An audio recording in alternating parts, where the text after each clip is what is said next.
कल्पना करना। है ना। चिंतन और चिंता में कोई अंतर है? चिंतन और चिंता में कोई अंतर है? चिंतन यानी फिक्र करना, चिंतन यानी उसके बारे में सोचना, जानना। ठीक है। चिंतन बोलने से किसी चीज का सुख वाली बात होता है चिंतन, और चिंता मतलब दुख। हाँ। दुख हुआ का पक्ष है तो चिंता।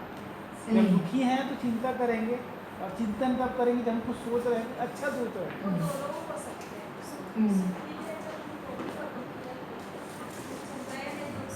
हाँ, है ना। तो उसको मैंने क्रॉस इसलिए किया है क्योंकि अभी हम लोग अपने जीवन में जब भी परेशान रहते हैं तो उसका समाधान नहीं हो पाता है, तो वे दुखी रहते हैं। तो दिन रात जो टेंशन में रहते हैं, उसी चीज को सोचते रहते हैं, बराबर चिंता करना, फिकर करना, चिंता फिकर और दुखी रहना, तो वो चिंता है। ठीक है। चिंतन एक अलग चीज है। चिंता से चिंतन की ओर अगर शिफ्ट होना है, यहां से अगर ये वाला दरवाजा खोलना है, इसके लिए बहुत बड़ा काम करना पड़ेगा। उसको हम लोग संक्रमण का पीरियड कहते हैं। इसमें क्या करना पड़ेगा? जिस दिन ये चिंतन कब शुरू होगा? चिंतन यानी सुख का दरवाजा, ऐसा हम कह सकते हैं। तो सुखी है वो चिंतन मनन करके सुखी रहता है। तो चिंतन यानी सुख का दरवाजा, तो ये कब ओपन होगा? जिस दिन हमारी जो दृष्टि है ना, ये दृष्टि है, दृष्टि है ना। तो हमारी जो दृष्टि है उसमें न्याय शुरू होगा जिस दिन, है ना। तो हमारी ये जो तुलन दृष्टि है, वहां पर न्याय जैसे ही शुरू होगा, बहुत बड़ी बात है ये न्याय शब्द। जैसे ही हमारे अंदर में न्याय शुरू होगा, जस्टिस, है ना, जैसे ही हमारे अंदर में न्याय शुरू होगा, तो न्याय कैसे स्टार्ट होगा? जैसे ही न्याय को शुरू करने का दरवाजा, चिंतन शुरू करने का दरवाजा का नाम है, आपके अंदर ये शुरू हो जाना चाहिए कि क्यों, क्या, कैसे, कितना, मैं क्यों दुखी हूँ, किस लिए दुखी हूँ, और ये ठीक कैसे होगा, और मुझे ये ठीक करना ही है। ये क्या है, ये क्यों है, ये कैसे है, और ये किस लिए है, मैं क्यों हूँ, मैं क्या हूँ, मैं किस लिए हूँ, मैं क्यों जी रहा हूँ, है ना, मैं क्यों जी रहा हूँ, और सही जीवन जीने का तरीका क्या है। जिस दिन मेरे मन में ये आ जाएगा, उस दिन बहुत सारे सवाल खड़े हो जाएंगे कि हम लोग दुखी क्यों होते हैं, है ना, हम लोग दुखी क्यों होते हैं, सुखी कैसे होंगे, मैं मेरे से दुखी क्यों हो जाता हूँ, मैं मेरे से सुखी कैसे होऊंगा, मैं उससे दुखी कैसे क्यों हो जाता हूँ, सुखी कैसे होऊंगा, है ना। हम इंसान क्यों हैं इस धरती में, हमारा इस धरती में होने का पर्पस क्या है। हम हर जगह क्यों लगाना शुरू कर दें, क्यों, और ये क्या है, और ये कैसे है, और ये कब तक रहेगा, और ये कब ठीक होगा। तो इस तरह से अगर हम शुरू हो जाएगा हमारे अंदर में, तो वो दूसरा ट्रैक पूरा चेंज हो जाएगा। क्योंकि यहाँ पे आप समस्या में भिड़ नहीं रहे हो, आप समस्या से उबर करके कुछ पूछ रहे हो कि मेरे साथ ऐसा क्यों होता है ना, और मैं इससे बाहर आना चाहता हूँ, है ना। हर जगह अगर हमारे अंदर में शुरू हो जाएगा कि मुझे ये स्वीकृत नहीं है, मुझे ऐसे ना दुखी होके जीना मुझे पसंद नहीं है, मुझे एक्सेप्ट नहीं हो रहा है, मुझे स्वीकृत नहीं हो रहा है, तो हमारे अंदर अगर ये चीजें बहुत हावी हो जाएगी, और हम न्याय को समझने के लिए, मैं कोई इंसान का, प्रकृति का ही उदाहरण लेती हूँ तो समझ में आएगा। अभी न्याय किसको कह रहे हैं हम लोग? अभी न्याय का क्या मतलब है? दो इंसान के बीच में न्याय अन्याय को बताइए, न्याय किसको कहेंगे? अभी जस्टिस और इनजस्टिस किसको कहेंगे? जस्टिस और इनजस्टिस किसको कहेंगे? जस्टिस, न्याय, सही काम का तुलना करना है। और ठीक है,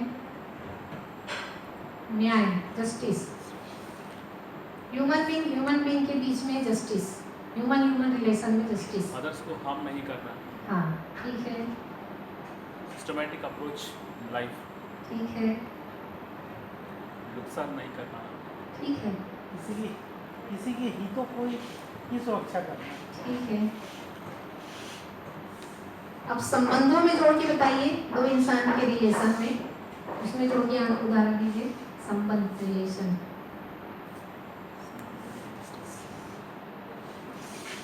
संबंधों में न्याय, दो इंसान के बीच में न्याय को डिफाइन कीजिए। दोनों एक दूसरे के प्रति वफादार रहें। ठीक है, और विश्वास से रहें एक दूसरे के साथ। ठीक है, और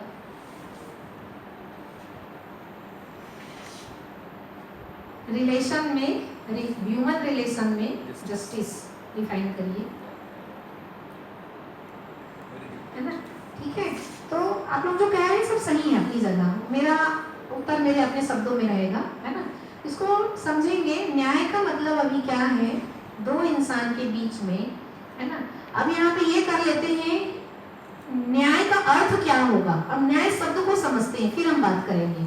न्याय एक शब्द है, इस न्याय का अर्थ क्या होगा? न्याय का अर्थ क्या है?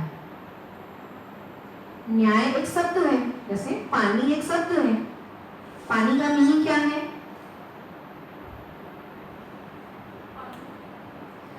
वाटर का मीनिंग क्या है? मीनिंग यानी पर्पस, हमारी प्यास, है ना?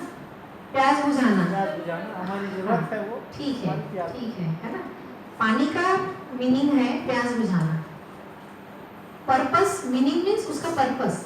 तो प्यास बुझाना पानी का काम है, पेड़ पौधों का प्यास बुझाना, एनिमल ऑर्डर का प्यास बुझाना, इंसान का प्यास बुझाना, तो एक उदाहरण है। वैसे ही न्याय, जस्टिस एक शब्द है, न्याय, इसका मीनिंग क्या होगा, उसका पर्पस क्या है न्याय का?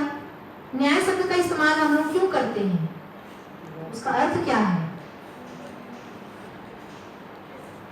जी गलत हो रहा है, हाँ कहीं गलत हो रहा है, हाँ। तो हमें सही करने के लिए। हाँ, ठीक है, कहीं गलत हो रहा है ना, तो उसको ठीक कर दें। तो गलत होने से क्या होता है? विवाद, लोगों का नुकसान होता है और विवाद होता है, झगड़ा होता है। और ये झगड़ा और विवाद को ठीक कर देने से क्या होगा? ये ठीक हो जाने से क्या होगा? शांति, खुशहाली, शांति रहेगी। किसके बीच में? दो लोगों के बीच। दो लोगों के बीच में, इंसान के बीच में। तो न्याय का मतलब हमने समझा, कहीं कोई दिक्कत है, समस्या है, उसको ठीक कर देना, है ना? तो न्याय का हमको ये समझ में आ रहा है कि कोई भी इंसान के बीच में कोई झंझट झगड़ा होने पर, है ना, उस स्थिति में वहाँ पे ऐसा कुछ हम करें जिससे कि दोनों की बन जाए, दोनों में सुलह हो जाए और दोनों खुश हो जाए, दोनों सुखी हो जाए, बराबर न्याय। तो न्याय का अर्थ समझ में आ रहा है, सुखी होना, है ना?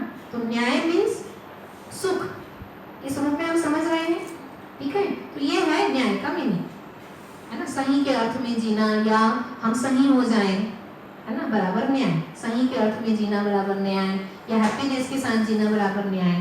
तो दो पर्सन के बीच में, है ना, अब उसको हम कुछ नाम देते हैं, तो दो इंसान की आपस में बने, दोनों एक दूसरे के साथ खुश हो जाएं, बराबर उभय तृप्ति, उसको म्यूचुअल अंडरस्टैंडिंग कहेंगे, है ना, अंग्रेजी में, ठीक है? तो म्यूचुअल अंडरस्टैंडिंग या उभय तृप्ति, तो दोनों एक दूसरे से सुखी। अभी दोनों लड़ रहे हैं, झगड़ रहे हैं, प्रॉब्लम है दोनों के बीच में, फाइटिंग है, तो हम लोग क्या करेंगे? न्याय करेंगे। क्या न्याय करेंगे? बोलते नहीं भी सुलह करवा दो, न्याय करवा दो दोनों के बीच में, बड़ा लड़ रहे हैं, बड़े दुखी है लोग, है ना? तो क्या करते हैं? दोनों पक्ष के साथ में बातचीत करवाते हैं, सुलह करवाते हैं, दोनों को ठीक करवाते हैं, और फिर दोनों एक दूसरे से खुश हो जाते हैं। तो उसको हम बोल रहे हैं उभय तृप्ति, म्यूचुअल अंडरस्टैंडिंग, है ना, है ना? दोनों एक दूसरे को सुने, एक दूसरे को समझे, है ना, बराबर न्याय।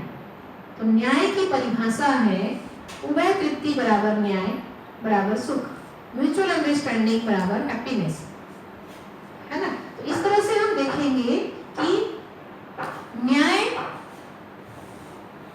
अगर न्याय शुरू हो गया तो बहुत सारे प्रॉब्लम हमारे ठीक होने वाले हैं। एक न्याय, अब मैं वापस शरीर के पास आती हूँ कि मुझे रसगुल्ला खाने का मन हो रहा है, तो अगर मेरे अंदर में ये वाला पार्ट बंद है, केवल ये 3 प्रिय हित लाभ चालू है, तो मैं कभी नहीं सोचूंगा मुझे खाना चाहिए नहीं खाना चाहिए, मैं बस ये सोचूंगा मुझे पसंद है, मुझे खाना है, बस रुचि मिला। जिस दिन मेरे अंदर न्याय की दृष्टि खुल गई, तो तुरंत क्या होगा? न्याय की दृष्टि खुलते ही क्या होगा? मेरे शरीर के लिए ठीक है कि नहीं, मुझे खाना, मेरे शरीर स्वास्थ्य के लिए ठीक है कि नहीं। तो आएगा कि भाई डॉक्टर ने मना किया है, मेरे शरीर स्वास्थ्य के लिए ठीक नहीं है, तो मैं नहीं खाऊंगा। ये हुआ न्याय। किसके साथ? मेरे शरीर के साथ, स्वास्थ्य के साथ, है ना। या एक दो खाना ठीक है, एक साथ 10-20 खा जाना नुकसानदायक है मेरे शरीर के लिए, तो वो मैं ध्यान रखता हूँ कि नहीं, एक दो खाना ठीक है। 10-20 खा दूं मैं, है ना, तो मेरे शरीर के साथ अन्याय होगा, इनजस्टिस होगा, तो मैं ध्यान देता हूँ, मेरे पसंद है बहुत, लेकिन मैं नहीं खाता हूँ, संयमित हो जाता हूँ। तो न्याय से संयम का, धैर्य का उदय होता है। अगर आपके अंदर में न्याय का उदय हुआ, है ना, इसका मतलब ये है साथ साथ में संयम और धैर्य, पेशेंस, है ना, और संयम जो है उसका भी आपके अंदर उद्गम हो ही गया साथ साथ में। तो आप कहोगे नहीं भाई दो ही ठीक है, मेरे स्वास्थ्य के लिए ठीक तो नहीं है, तो मेरी डायबिटीज बढ़ जाएगी या मुझे ये प्रॉब्लम आ जाएगी। तो ये हुआ शरीर के साथ, ठीक। दूसरा, इंसान के साथ न्याय, जस्टिस, ह्यूमन बीइंग के साथ, है ना। इसमें हम देखते हैं कि मेरे कारण किसी को तकलीफ ना हो, मेरे कारण किसी को प्रॉब्लम ना हो, इसका मैं ध्यान रख के कोई निर्णय लेता हूँ, इसको ध्यान में रखकर मैं कोई काम करता हूँ, बराबर जस्टिस, न्याय। क्योंकि मैंने दूसरों को ध्यान में रख के निर्णय लिया। एक होता है मुझे दूसरों से कोई मतलब नहीं है, मैं मेरे को ही देख के निर्णय ले रहा हूँ, अभी मुझे दूसरा समझ में नहीं आ रहा है, तो आप प्रिय लाभ में ही हो, आपके अंदर न्याय दृष्टि उदय नहीं हुई है। लेकिन मैं जब भी कोई काम करता हूँ तो मैं ऐसे फैला के देखता हूँ कि मेरे काम से किसी को कोई दिक्कत ना हो, कोई समस्या ना हो, है ना। जैसे मान लीजिए मुझे 2 व्हीलर खरीदना है और मुझे पता है कि मेरी मम्मी या पापा डांटने वाले हैं, चमकाने वाले हैं कि तुमने हमको बिना पूछे कैसे ले लिया, तो मेरे दिमाग में आएगा कि नहीं, उनसे विचार विमर्श करना जरूरी है, माँ बाप से डिस्कस करना जरूरी है। तो क्या हुआ, मैं अकेले निर्णय लेने में सक्षम हूँ, पैसा मेरा ही है, मेरी ही कमाई का है, लेकिन मुझे लगा कि हम साथ में रह रहे हैं तो मुझे उनसे एक बार बात करना चाहिए। तो मैंने क्या किया, मेरे निर्णय लेने में मैंने मेरे साथ ही सहयोगियों का मैंने उससे विचार विमर्श किया, तो मैं दूसरों को लेके चला, क्योंकि मेरे कुछ लेने से, मेरे कुछ करने से दूसरा दुखी हो जा रहा है, तो वो अन्याय हो गया। तो न्याय की दृष्टि अगर मुझ में है तो मैं कोई भी डिसीजन लूंगा तो दूसरों को ध्यान में रखकर डिसीजन लूंगा, है ना, जिससे कि दूसरों को तकलीफ ना हो, है ना। तो ये न्याय दृष्टि का मतलब संबंधों में क्या है कि हम जो कुछ भी करेंगे उसमें दूसरों का भी ख्याल रखना सीख जाएंगे। तो हम कुछ भी करेंगे, कहीं भी करें, चाहे घर में हो, चाहे ऑफिस में हो, चाहे रोड ट्रेन में भी हो, वहां भी हम ध्यान रखते हैं। ऐसा नहीं है कि मैंने रिजर्वेशन किया है, मेरा सीट है, मैं पैर ऐसे फैलाऊं, मैं पैर ऐसे फैलाऊं। आप देखते हो सामने वाले को दिक्कत हो रही है, इसको दिक्कत हो रही है, हम सिकुड़ जाते हैं, है ना। हम ऐसा तो नहीं हमने पैसे देके खरीदा है, आप जाओ, हम क्या करना है। तो मैंने कई उदाहरण है कि भाई हम कहीं भी रहें, चाहे ट्रेन, अनजान इंसान के साथ भी हम ध्यान रखते हैं, है ना। हम अपने घर परिवार में भी इस चीज का ध्यान रखें, हम जहाँ सिस्टम में हम काम कर रहे हैं, सोशल जगह में, हम वहां पर भी ध्यान रखें। तो मेरा जीना, मेरा व्यवहार, मेरा कार्य और व्यवहार ऐसा हो जिससे कि दूसरों को तकलीफ ना हो, इसको ध्यान में रखकर मैं कोई काम करता हूँ, बराबर न्याय दूसरों के साथ, है ना। तो इसमें क्या हो जाता है, जैसे मैं कहानी बताई थी कि भाई मेंढक कुएं के अंदर है तो उसकी दुनिया कुएं जितनी है, उसकी दुनिया वही खत्म, वही शुरू। लेकिन कुएं के बाहर आता है तो उसको तो पूरा खुला आसमान, इधर अनंत, इधर अनंत, इधर अनंत, इधर भी दौड़ो तो खत्म ना हो, इधर भी खत्म ना हो, ऊपर भी खत्म ना हो, तो फैला हुआ व्यापक समझ रहती है उनकी। तो वैसे ही हम इंसान का भी है, अगर हमारी सोच, वो घोड़े बोलते ना कि घोड़े के इधर कुछ लगा रहता है, उसको इतना ही दिखाई देता है, इसलिए लगाते हैं ताकि इधर उधर घास ना दिखे उनको। सुना है, पता है लोगों को, घोड़ा जो है उसके यहाँ पे ऐसे लगा हुआ रहता है, अब दूर चले जाइएगा, है ना, वहाँ पे घोड़े जब रहते हैं ना, यहाँ ऐसे लगा रहता है, तो वो बेचारा रोड ही देख देख के सीधा ही जाता है, वो इधर उधर नहीं रहता है। तो क्योंकि इधर उधर देखेगा तो घास वास देख के वो दौड़ पड़ेगा, तो फिर वो गाड़ी नहीं चलेगी। ठीक उसी तरह हम इंसान भी हैं, अगर हमारी विचार बहुत संकुचित है, हमारी समझ बहुत छोटी है, तो हम बहुत ज्यादा दूर तक फैलकर नहीं सोच पाते हैं, हम केवल अपने तक ही सोच पाते हैं। तो वो कुएं के अंदर वाली बात हो रही है। तो हमारी सोच मेरे तक ही रहती है, ज्यादा से ज्यादा मेरे बीवी बच्चों तक ही रहती है, उससे ज्यादा आगे जा ही नहीं पाती है, माँ बाप तक तो जा ही नहीं पाती, वो दूर है बहुत, है ना, और भाई बहन उन तक तो और नहीं जा पाती, पड़ोसी तक भी नहीं जा पाती, या कभी कभी तो बीवी बच्चों तक भी नहीं जाता है, अपने ही तक रहता है ना, या हस्बैंड हो या वाइफ हो, कोई भी हो, तो माने कहने का मतलब हमारी विचार कितनी सिकुड़ी हुई, कितनी कम है। तो वो तो सोचना ही नहीं है कि हम यही कहीं हैं, है ना।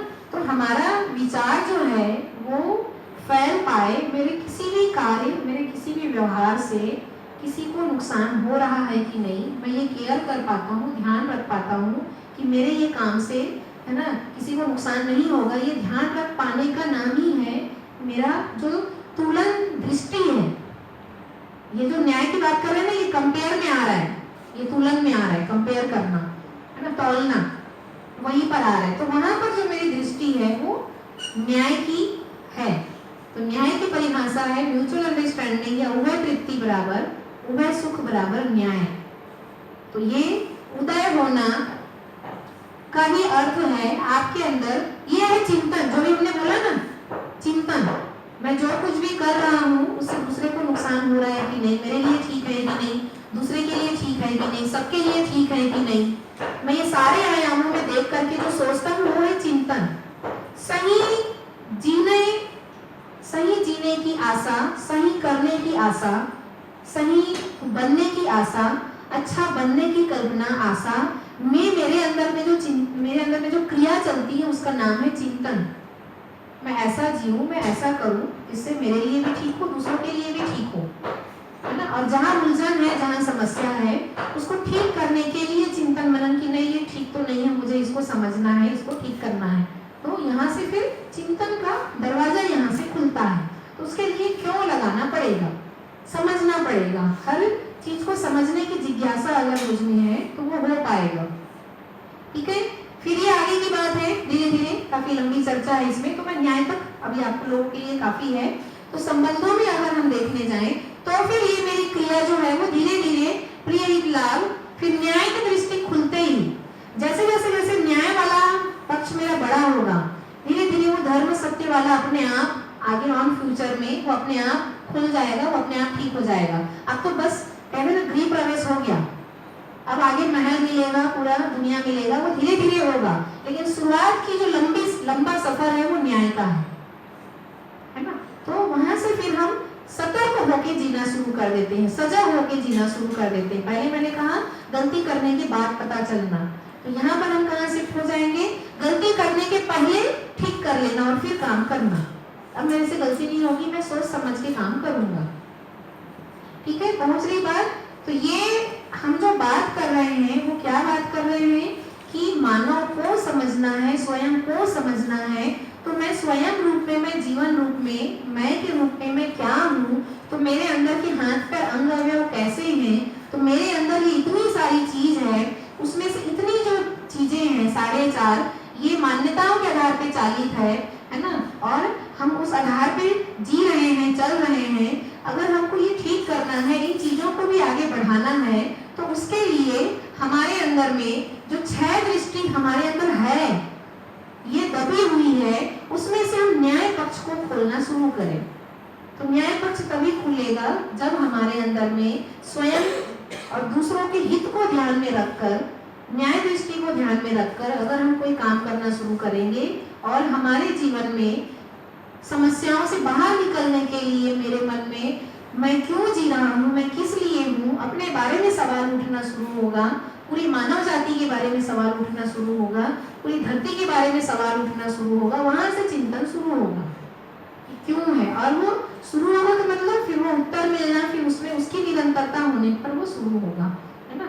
तो ये संबंधों में जो समस्या है वो इन्हीं कारणों से है। तो हमको क्या क्या करना है, हमको क्या क्या करना है, मान्यताओं से निकल कर हमको जानना की ओर शिफ्ट होना है, जानना है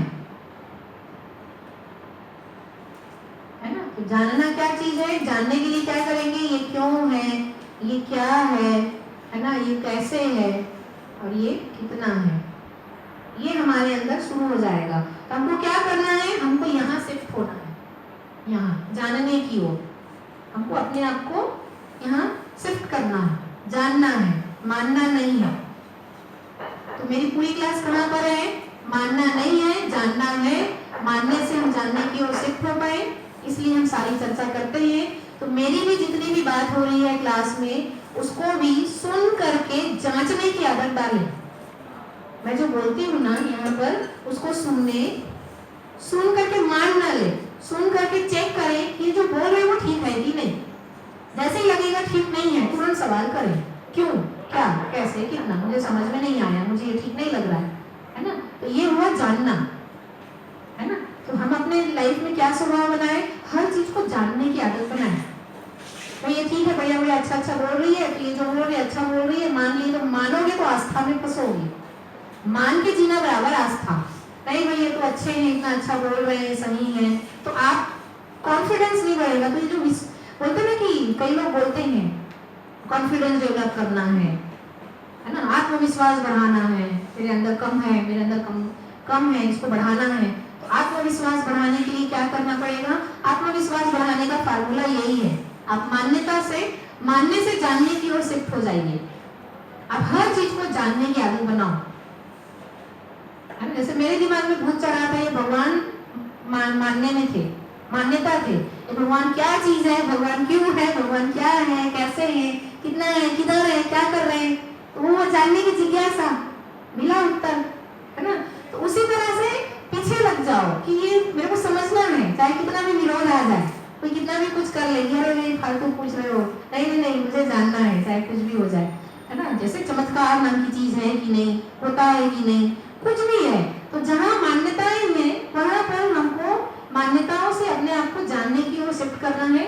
उसकी शुरुआत क्या है, अगर मैं भी कोई बात रख रही हूँ तो मेरी बात को भी आप सुन रहे हैं, तो अपने भीतर में सुने और जांचें। तो जांचने का आधार मैंने बताया था, मेरे लिए ठीक है कि नहीं, दूसरों के लिए ठीक है कि नहीं, परिवार के लिए ठीक है कि नहीं, प्रकृति के लिए ठीक है कि नहीं, सबके लिए ठीक है कि नहीं, सबके लिए ठीक है तो ये सही है। और बात करते करते सुनने में लगे कि नहीं भाई ये तो इसके लिए ठीक नहीं है, तो बिल्कुल सवाल करो, तो गलत लग रहा है मुझे, तो फिर हम समझाएंगे कि कहाँ क्या लग रहा है। तो इस समझ की ये महिमा है कि ये जो है वो किसी धर्म, किसी व्यक्ति से जुड़ा हुआ नहीं है, ये पूरी धरती के इंसान के लिए को स्वीकृत होने वाला बात है। ये इस पूरी बात को एक हिंदू भी सुन सकता है, मुस्लिम भी सुन सकता है, सिख ईसाई भी सुन सकता है, क्योंकि ये कोई धर्म का प्रचार नहीं है, ये इसका धर्म ही सुख धर्म है। ये मानव के को सेंटर में रख के बात हुई है ना, ह्यूमन बीइंग को सेंटर में रख के बात हुई है, इसलिए ये स्वीकृत होगा। ठीक है, तो ये क्लियर हुआ। हमारे अंदर में ये सारी चीजें है ही, और इसमें से इतना हमारा काम कर रहा है, और इसके आधार पर हम जी रहे हैं, है ना। और इसमें से हमको और अगर ठीक करना है, आगे बढ़ाना है, तो इसमें हमारे अंदर में जो मान्यताएं हैं, जो मानना है, उसको हमको ठीक करने की जरूरत है। ठीक है, तो जानना के लिए मैंने क्या कहा, उन चीजों को हमको अपने लाइफ में उसकी आदत बनानी है। ठीक है, फिर हाँ, ये वाला जो है मैंने बोला कि ये न्याय शुरू हो जाएगा, जानना शुरू हो जाएगा, तो यहाँ पर हम यहाँ भी शिफ्ट हो जाएंगे, यहाँ आ जाएंगे, ये भी खुल जाएगा, ये मूल्य मूलक है ना। पहले मैंने बंद रखा था, जब हमारे अंदर में न्याय शुरू होगा तो हमारे अंदर में मूल्य मूलक भी शुरू हो जाएगा। तो हमारे अंदर में जब न्याय दृष्टि शुरू होगी तो मूल्य मूलक भी शुरू हो जाएगा। मूल्य मूलक यानी भाव मूलक, भाव मूलक यानी मैं दूसरों को महसूस कर पाता हूँ, मैं दूसरों को भी समझ पाता हूँ, मैं दूसरों के अनुसार भी निर्णय ले पाता हूँ, मेरे लिए ठीक है कि नहीं, मेरे माता पिता के लिए ठीक है कि नहीं, मेरे परिवार के लिए ठीक है कि नहीं, मैं ध्यान रख पाता हूँ। तो यहाँ मूल्य मूलक हो गया शुरू।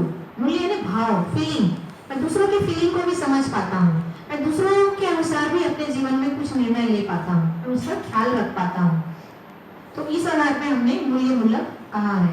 फिर ये धीरे धीरे बहुत ज्यादा बड़ा होने पर लक्ष्य मूलक और आगे की बात है, ये सब वो भी धीरे धीरे कहते ना कि जैसे न्याय का दरवाजा खुल गया तो आगे धर्म सत्य की ओर पहुंचेंगे ही, 5 साल 10 साल 15 20 साल।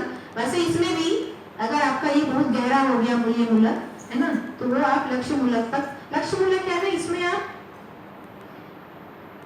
व्यवस्था के अर्थ में काम करोगे। आप लक्ष्य जो शब्द आ रहा है ना, लक्ष्य, मूलक, धर्म और सत्य की जो बात आ रही है, ये व्यवस्था के अर्थ में जो काम करेगा उसके लिए है। अभी हम लोग केवल परिवार स्तर तक बात कर रहे हैं, मैं और मेरा परिवार, है ना। तो इतने तक हम लोग जी रहे हैं, काम कर रहे हैं, उसके लिए न्याय काफी है, न्याय मूलक काफी है। जब हम लोग इसमें रईस हो जाएंगे, बड़े हो जाएंगे, अच्छे हो जाएंगे, मीन्स मानसिक रूप से रईस बोल रही हूँ मैं, मानसिक रूप से हम रईस हो जाएंगे, बहुत समृद्ध हो जाएंगे, सुखी समृद्ध हो जाएंगे, और शरीर की जरूरत की पूर्ति भी हम कर लेंगे, और हमारे अंदर में मानसिक पक्ष भी बहुत अच्छा हो जाएगा। तब हम जाकर के ये लक्ष्य, मूलक और धर्म सत्य वाली बात जो है, वो समाज में, समाज के भले के लिए काम करना, देश के भले के लिए, दुनिया के भले के लिए काम करना, पूरे धरती के मानव जाति के कल्याण के लिए काम करना, वहां से व्यवस्था के अर्थ में ये सारी बात है। सारे मानव जाति को, है ना, समाधानित करने का जो संकल्प है, वहां से ये शुरू होगा। तो उसके लिए ये सारे दरवाजे खुल जाएंगे। अभी इसमें केवल न्याय में यहीं पर रहेंगे, न्याय में यहीं पर रहेंगे। जिस दिन ये सारी लास्ट वाली बातें आएंगी, उस दिन ये सारा बढ़ जाएगा। और अभी हम लोग, है ना, अभी हम लोग ऐसे नीचे से ऊपर की ओर जा रहे हैं, ऐसे ऐसे खुल रहा है ना। फिर वो धीरे धीरे जब ये इस आधार पे जीना होगा, तो आत्मा की साक्षी में मन नियंत्रित रहेगा। ठीक से समझेंगे, बहुत अच्छी बात है ये। अभी हमारा ड्राइवर जो है वो मन है, हम लोग मन और वृत्ति के गुलाम है। इसके आधार पे हमारा सारा काम चल रहा है, इसका भी कोई रोल नहीं है। ये हमारे अंदर सुप्ता अवस्था में ये चल भी नहीं रहा है। तो नासमझी में हम इसके ड्राइविंग में चलेंगे। जब हम पूरे समझदार हो जाएंगे, जब हमारी अक्ल बहुत अच्छी हो जाएगी, हम अनुभव में जिएंगे, समझदार हो जाएंगे, उस स्थिति में ये मालिक रहेगा, ये मालिक रहेगा। इसके आधार पर ये सारा नियंत्रित रहेगा, ये इसके आधार पर ये सारा नियंत्रित रहेगा। उसको बोलेंगे संज्ञानशीलता के प्रकाश में संवेदनाएं नियंत्रित हो रहती है। अभी क्या है, अभी हम संवेदनशीलता के प्रकाश में चल रहे हैं, है ना, शरीर सापेक्ष चल रहे हैं। यहाँ पे क्या होगा, ज्ञान से भरपूर हो जाएंगे, तो संज्ञानशीलता के प्रकाश में संवेदनाएं नियंत्रित हो जाएगी।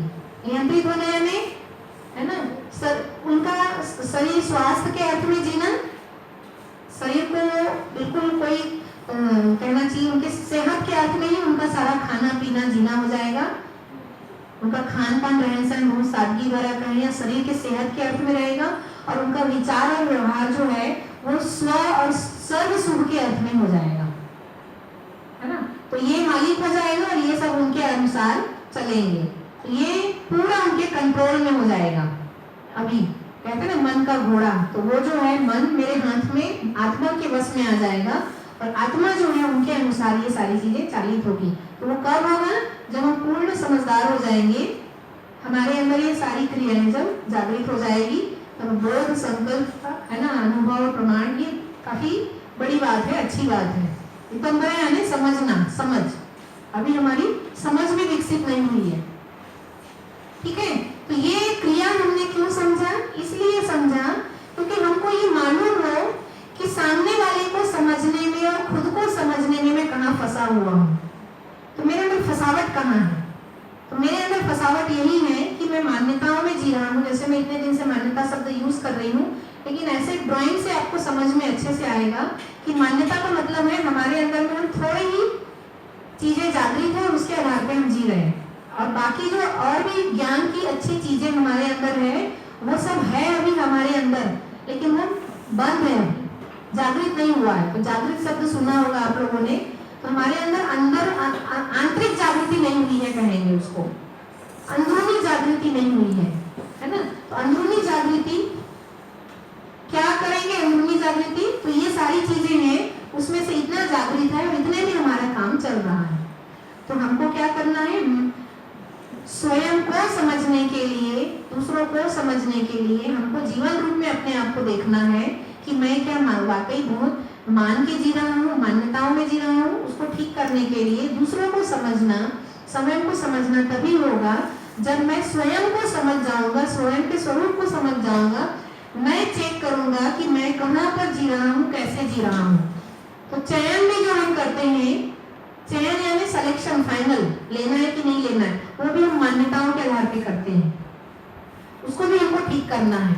तो हमारा जो चुनाव है, चयन है, वो मान्यताओं के आधार पे ना हो, वो जानने के आधार पर हो। जैसे मुझे है ना घर बनाना है, गाड़ी खरीदना है, तो मैं मेरी जरूरत के अनुसार खरीद रहा हूँ तो ठीक है। समाज में किसको अच्छा माना जाता है उसके आधार पर अगर निर्णय लेता हूँ तो वो मान्यता हो गई, है ना। तो कोई भी चीज अगर मैं समाज के आधार पे या दुनिया देश के आधार पे कर रहा हूँ तो वो मानना हो गया। और एक चयन है जो मेरी स्थिति परिस्थिति के अनुसार निर्णय आ रहा है, वो ठीक है ना। तो ये एक सारी बात हुई। इसमें से कुछ पूछना है पूछ लीजिए, फिर आगे हम लोग और व्यवहारिक चर्चा करेंगे, मैं और सामने वाला। मैडम बुद्धि का बताइए, बुद्धि वो संकल्प और उसके बाद क्या है? रितंभरा, ये रितंभरा का मतलब है समझदारी, समझ। ये इसका मतलब ये है, अगर मेरे अंदर चिंतन पूरा शुरू हो गया, चिंतन पूरा शुरू हो गया, तो चित्त भाग का नाम है। ये शुरू होने पर वो धीरे धीरे उसकी निरंतरता होने पर बोध होगा, अनुभव होगा, और फिर वो संकल्प का मतलब वो मेरे अंदर स्थापित हो जाएगा, वो कभी हिलेगा डुलेगा नहीं। जैसे उदाहरण कि मुझे साइकिल चलानी नहीं आती है तो मैं बार बार गिरता हूँ। साइकिल चलाना सीखता हूँ तो 10 बार गिरता हूँ, फिर सीखता हूँ। लेकिन जिस दिन मुझे साइकिल चलाना आ जाता है, फिर उस दिन तो मैं एक हाथ छोड़ के भी साइकिल चला लूँ, दोनों हाथ छोड़ के भी साइकिल चला लूँ, मैं नहीं गिरूंगा। फिर कोई बोले नहीं तुम गिर के दिखाओ, तो हम गिर के भी नहीं दिखा पाएंगे, गिरेंगे भी तो चोट भी नहीं लगेगा, हम ऐसे ही साइकिल को उल्टा करके खड़े हो जाएंगे। तो क्या हुआ, मैं माहिर हो गया हूँ, एक्सपर्ट हो गया हूँ साइकिल चलाने में। यहाँ मुझे 2 और 2 4 होता है, पता हो गया। अब कितना 2 और 6 होता है, अब मेरे को कोई फर्क नहीं पड़ेगा, वो आप ही जानो, आप 6 बोल रहे हो, मुझे पता है 2 और 2 4 होता है। तो क्या हुआ, यहाँ पर स्थापित हो गया, फिक्स हो गया, समझ फिक्स हो गई, है ना। वो तो ये वो जो मैंने कहानी सुनाई थी ना कि वो पत्नी को खुश करने के लिए उसने शराब की आदत छोड़ दी और फिर आगे जा करके फिर उसने पीना शुरू कर दिया खुश होकर के। तो मैंने कहा वो संकल्प था ही नहीं। संकल्प का मतलब स्थायी, फिक्स, चिपक गया, आपके साथ ही है वो। अब चाहे कुछ भी हो जाए, आप कितना भी कोशिश कर लो, आप साइकिल से नहीं गिरोगे। आप कितना भी कोई बेवकूफ बना ले, आप 2 और 2 4 आपको पता है, बस 6 हो ही नहीं सकता। तो वो उसका मतलब है ना। ये और ये सारी बातें, इसमें और कुछ पूछना है ना। ये थोड़ा इसलिए रखा मैंने कि हमको शरीर दिख रहा है, ये 2 पैर है, हाथ है, ये शरीर है, वैसे मैं कैसा होता है दिखने में, उसका भी मैंने सोचा कि ये थोड़ा डिजाइन आपको दिखा दूं। इसकी गहरी चर्चा हम लोग पूरे दिन के शिविर में करते हैं, है ना। अभी ऊपर लाइट आपको बता दिया मैंने कि हमारा जो स्वरूप है, मैं दिखने में ऐसा होता हूँ, मेरा स्वरूप, मेरी क्रियाएं, मैं ऐसा होता हूँ, है ना। तो उसमें से हमारा मन और वृत्ति वाला जो भाग है ना, वैसे हम लोग ड्राइंग वगैरह बनाते हैं तो ऐसा भी बनता है थोड़ा बीच में, है ना, आत्मा है ना। उसके यहाँ पर ये बोलेंगे, अगर इसको 1, इसको 2, इसको 3, इसको 4, इसको